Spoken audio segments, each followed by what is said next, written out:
कहीं पे निगाहें कहीं पे निशाना। एसआईआर तो सिर्फ बहाना है, वो तो अपना अपना इक्वेशन के लिए वो लोग जा रहा है। তারা নাকি মুখ্যমন্ত্রীর সঙ্গে দেখা করতে যাচ্ছে, বিশ্বাসঘাতক শিবিরে কম্পিটিশন চলছে। আরে এসআইআর আর অন্য কিছু নিয়ে যদি সরব হতে হয়, হাউসের মধ্যে সরব হননি কেন? ওরা জানে ওদের মধ্যে অনেকে মমতাদির সঙ্গে যোগাযোগ রেখে ভুল স্বীকার করে বলছে যে আমাদের এই পুলিশের চাপে আসতে হচ্ছে। কালকে যে 12 জন যাবেন বলে ওদের শিবির থেকে নাম পেয়েছি এখনো পর্যন্ত অসমর্থিত সূত্রে, তার মধ্যে 7 জনই তো আমাদের সঙ্গে যোগাযোগ করে রেখেছেন। তাদের ভরসা দিতে বা ভয় দেখাতে ওরা সঙ্গে রাখতে চাই।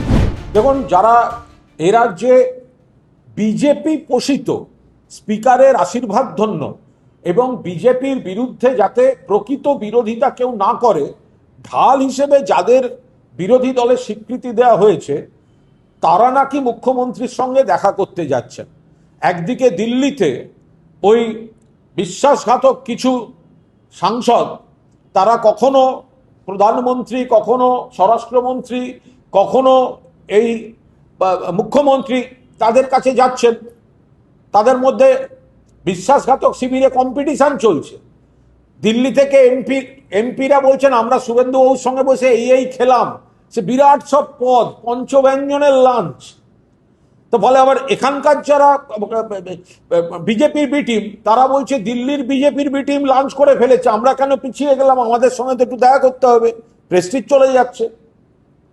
আরে এসআইআর আর অন্য কিছু নিয়ে যদি সরব হতে হয়, হাউসের মধ্যে সরব হননি কেন? কেন হাউসের মধ্যে সরব হননি? মমতা বন্দ্যোপাধ্যায় সরব হয়েছেন, আমরা সরব হচ্ছি আমাদের মতো করে। তার জন্য শুভেন্দুবাবুর কাছে যেতে হচ্ছে, অথচ বিধানসভায় বিধায়ক হয়ে এসছেন তৃণমূল কংগ্রেসের। এই ইস্যুটা তো একদিনও বলতে দেখলাম না। আমরা প্রথম দিন থেকে বলছি এসআইআর এখনো এতজনের নাম বাইরে পড়ে আছে, কেন অবিলম্বে তাদের ন্যায় বিচার হবে না? আর যেহেতু ওনারা যাচ্ছেন कहीं पे निगाहें कहीं पे निशाना, एसआईआर तो सिर्फ बहाना है, वो तो अपना अपना इक्वेशन के लिए वो लोग जा रहा है। ওরা জানে ওদের মধ্যে অনেকে মমতাদির সঙ্গে যোগাযোগ রেখে ভুল স্বীকার করে বলছে যে আমাদের এই পুলিশের চাপে আসতে হচ্ছে। কালকে যে 12 জন যাবেন বলে ওদের শিবির থেকে নাম পেয়েছি এখনো পর্যন্ত অসমর্থিত সূত্রে, তার মধ্যে 7 জনই তো আমাদের সঙ্গে যোগাযোগ করে রেখেছেন। তাদের ভরসা দিতে বা ভয় দেখাতে ওরা সঙ্গে রাখতে চাইছে। আমরা একটা পরিষ্কার কথা বলি, এটা নিয়ে এখনো স্পষ্টভাবে কিছু জানা যায়নি। এই যে গুন্ডা দমন আইন, এই গুন্ডা দমন আইনের কিছু ভয়ঙ্কর বিপজ্জনক দিক নিয়ে আমরা সবাই চাই গুন্ডা দমন। আগে সিআরপিসি আইপিসি ছিল, এখন ন্যায় সংহিতা হয়েছে। তারপরে যেভাবে কোর্ট, জুডিশিয়ারি, আইনজীবীদের এড়িয়ে গুন্ডা দমন আইনের একটা রূপরেখা আনা হয়েছিল, আমরা কিন্তু সেদিন বিরোধিতা করেছি। কারণ আমরা বারবার বলছি এর কিছু ক্লজ এবং সাব ক্লজ গণতন্ত্রের পক্ষে বিপজ্জনক, প্রতিহিংসার একটা মানে ভয়ঙ্কর চেহারা এটা। কিন্তু সরকার থেকে বলা হলো, মুখ্যমন্ত্রীও বললেন যারা অমুক করছে তাদের আমরা গুন্ডা দমন আইনে অ্যারেস্ট করব।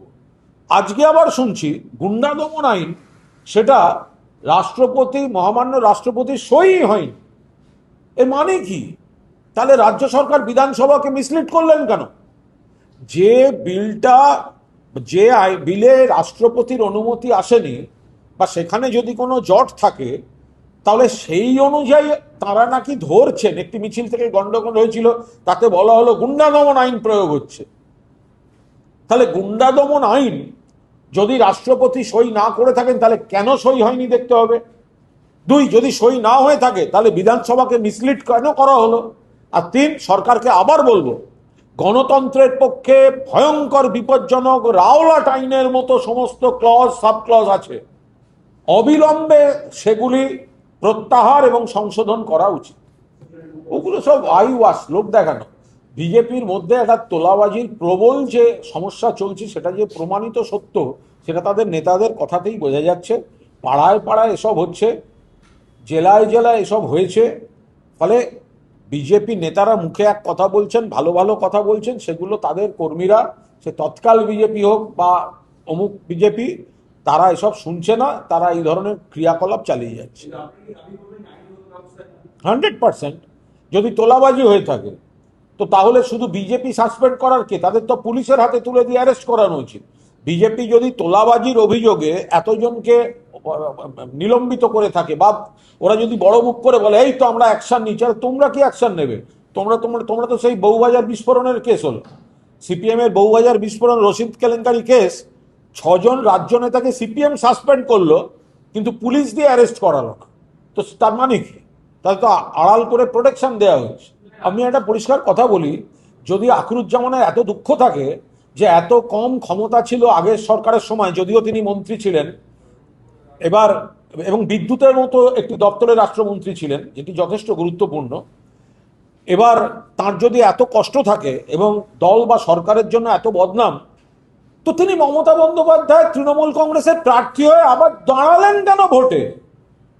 যদি মমতা বন্দ্যোপাধ্যায় সরকার কাজ না করে থাকে, যদি তিনি মন্ত্রী হয়ে কোনো ক্ষমতা তার না থাকে, যদি আগের সরকার আগের দল সব এত খারাপ, মানুষ বিরক্ত হয়, তাহলে তিনি আজকে এইখানে বসে যে কথা বলছেন, সাংবাদিকদের সামনে তৃণমূলকে ইঙ্গিত করে বড় বড় কথা বলছেন, তিনি ভোটে দাঁড়ালেন কেন? তৃণমূলের প্রার্থী হয়ে দাঁড়ালেন কেন? মমতা ব্যানার্জির প্রার্থী হয়ে দাঁড়ালেন কেন? 1 নম্বরের গদ্দার, মির্জাফর বিভীষণ। আজকে মনে পড়ছে তোমার যেদিন মন্ত্রী হয়ে ক্ষমতা কম ছিল, তো সেদিনকে ইস্তফা দেননি কেন? কেন ইস্তফা দেননি? কেন ছেড়ে দেননি মন্ত্রিসভা? যেদিন মনে হয়েছে দল থাকলে দলের সমালোচনা শুনতে হবে, তাহলে তারপরে আবার দাঁড়ালেন কেন? প্রচারে মমতা বন্দ্যোপাধ্যায় ছবি লাগালেন কেন? কেন তৃণমূল কংগ্রেসের ঘাসের ওপর জোড়া ফুল নিয়ে লড়লেন? কেন লড়েছেন? ফলে তিনি বিধায়ক, তৃণমূলের কর্মীদের পরিশ্রমে জিতে আসা বিধায়ক, তৃণমূলের ভোটারদের ভোটে জিতে আসা বিধায়ক, মমতা বন্দ্যোপাধ্যায়ের দেওয়া সিম্বলে জিতে আসা বিধায়ক। আগে যদি অতীত তুলে থুতু ফেলতে যান, ওপর দিকে থুতু তুললে থুতুটা কিন্তু আখরুজ্জামান নিজের মুখে পড়ে, এটা মাথায় রাখবেন। দেখুন, এই বিষয়টি যেহেতু বিচারাধীন, এ বিষয়ে কোনো মন্তব্য করব না। শুধু একটা কথাই বলবো, যেটা আমরা প্রথম থেকে বলে আসছি, যে আমরা মনে করি যে সংসদীয় পরিষদীয় বা যে আইন কানুন নিয়ম নীতি সব আছে, তাতে এই জনপ্রতিনিধিরা তাদের বিষয়টা মূলত মাদার পার্টি, আসল পার্টি হচ্ছেন আসল শক্তি এবং নির্ধারক। মাদার পার্টির বাইরে গিয়ে আমরা যারা সেই পার্টির প্রতীকে জিতে আসছি, সেখানে আমরা 1 জন থাকলাম না 11 জন থাকলাম না 111 জন থাকলাম না 211 জন থাকলাম, এটা বড় কথা নয়। নিয়ম বলছে আমাকে যে দল সিম্বল দিয়ে জিতিয়েছে, আমি যার হয়ে জিতে এসেছি, সেই পার্টির মূল শক্তি হচ্ছে মূল আধার। এর বাইরে এই পরিস্থিতিতে বিচারাধীন বিষয়ে একটি শব্দও বলবো না। সুপ্রিম কোর্টের যে আজকের অবজারভেশন, আমরা শুধু এটুকু বলছি যে আমরা তো গোড়া থেকেই এই কথাটি বলে এসেছি, এর বাইরে আর কোনো কথা বলি না।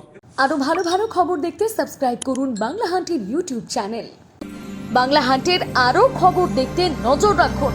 বাংলা খবর মানেই বাংলা হান্ট।